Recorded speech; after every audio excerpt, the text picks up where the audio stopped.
वेदानां सामवेदोऽस्मि कहकर गीता उपदेशक ने सामवेद की गरिमा को प्रकट किया है। साथ ही इस उक्ति के रहस्य की एक झलक पाने की ललक हर स्वाध्यायशील के मन में पैदा की है।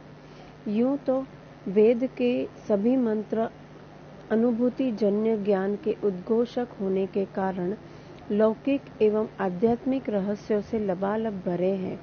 फिर सामवेद में ऐसी क्या विशेषता है जिसके कारण गीता ज्ञान को प्रकट करने वाले ने यह कहा है कि वेदों में मैं सामवेद हूँ।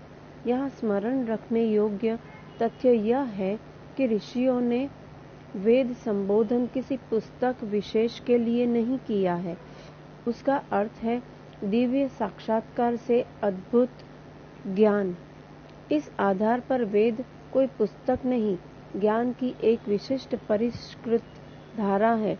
तो सामवेद को भी मंत्रों का एक संग्रह न कहकर ज्ञान की अभिव्यक्ति या उपयोग की एक विशिष्ट विद्या ही कहा जा सकता है।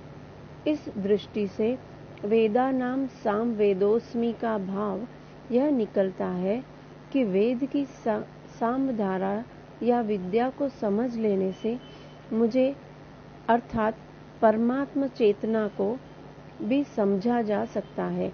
यहाँ ज्ञान के साथ भावना के संयोग का महत्व समझाया गया है। यह सत्य है कि ज्ञान दृष्टि से ईश साक्षात्कार किया जा सकता है, किंतु भावना के बिना ज्ञान दृष्टि भी अपूर्ण रहती है। यह सत्य है कि भावे ही विद्यते देवः तस्मात् भावो ही कारणम, अर्थात भावना ही देवों का निवास है। अतः उनके साक्षात्कार का मुख्य आधार भावना ही है, किंतु भावना एक उफान है। उसे भटकन से बचाकर दिशाबद्ध तो ज्ञान ही विवेक ही करता है।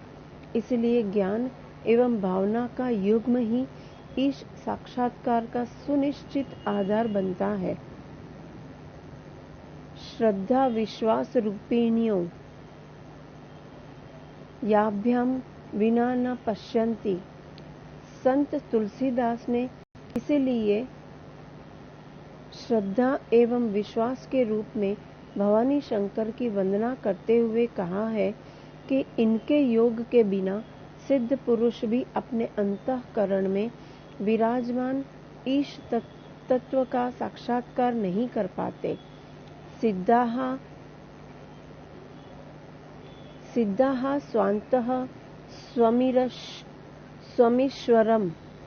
मानस ज्ञान की परिपक्वता से विश्वास उपजता है तथा भावना की अपरिपक्वता श्रद्धा है। ज्ञान और भावना के संयोग से ईश से साक्षात्कार संभव है। यह तथ्य निर्विवाद है। सत्य से ईश्वर का बोध हो सकता है। यह मानने वाले अगले चरण में यह भी अनुभव करते हैं कि सत्य ही ईश्वर है। इसी तरह यह अनुभव गम्य है कि परिष्कृत ज्ञान और उत्कृष्टतम भावना का संयोग ईश्वर तत्व ही है। वेद है ज्ञान, साम है गान। गान का सीधा संबंध भाव संवेदना से है। अनुभूति की अभिव्यक्ति में शब्दों की सामर्थ्य छोटी पड़ जाती है। वेद अनुभूति जन्य ज्ञान है।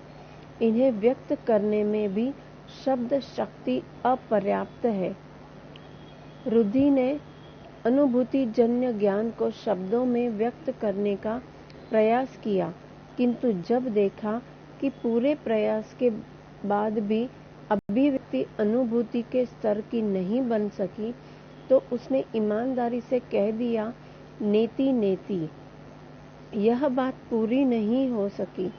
शब्दों द्वारा अभिव्यक्ति की 3 धाराएं हैं, गद्य पद्य एवं ज्ञान। गद्य पद्य एवं गान। ज्ञान की किसी भी धारा को इन्हीं माध्यमों से व्यक्त किया जाता रहा है। कोई भी देश काल हो, अभिव्यक्ति के माध्यम तो यही है।